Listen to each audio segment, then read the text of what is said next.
Hi guys, so আমি এখন আমার বেস্ট ফ্রেন্ডের বাসার নিচে আমি ওকে সারপ্রাইজ দেওয়ার জন্য এসেছি। সো ওর জন্য সুন্দর একটা গিফট নিয়ে এসেছি। সো ওকে আমি একটা সারপ্রাইজ দিব। সো ও কিন্তু ও হচ্ছে জানে না যে আমি ঢাকায় এসেছি।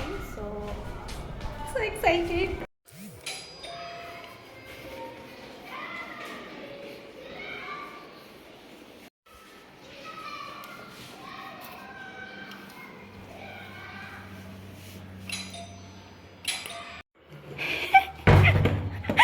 পারছে না।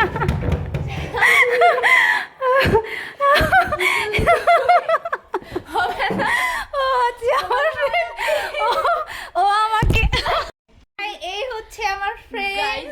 This is totally not done because আমি তো ভাবছি আমার ছোট ভাই আসতেছে, আমি তো আর লাউড করতে করতে যাচ্ছি যে কে, আমি তো এক্সপেক্টই করি না যে ও আসছে। আজকে মর্নিং থেকে ওকে আমি ফোন দিচ্ছি যে ও কি করতেছে, আমি আপডেট নিচ্ছি, বাট আমি একদমই জানি না যে ও হচ্ছে এরকম হবে। ও দেখে আমার কাছে লুকায়, ভাই মানুষের ফ্রেন্ডতে এসে গলাই করে। ও দেখে জান আমি পুরো এখন আমি একটু ডিপ্রেস ছিলাম, আমি এখন পুরো রাগে একটু মানে ডিপ্রেসে কান্না করছি। এই টাইমে আমি যে দরজা খুলছি তখন ও ক্যামেরা নিয়ে, তাহলে আপনারা বলেন কেমন লাগবে, আমি কি লুকাবো নাকি? So I am so happy, আমার অনেক দিন পর আমার বেস্ট ফ্রেন্ডের সাথে দেখা হয়েছে। অনেক দিন পরে। So tata, bye bye, Bye bye guys. Look guys, this is my gift, a beautiful sari. I love it and a earring.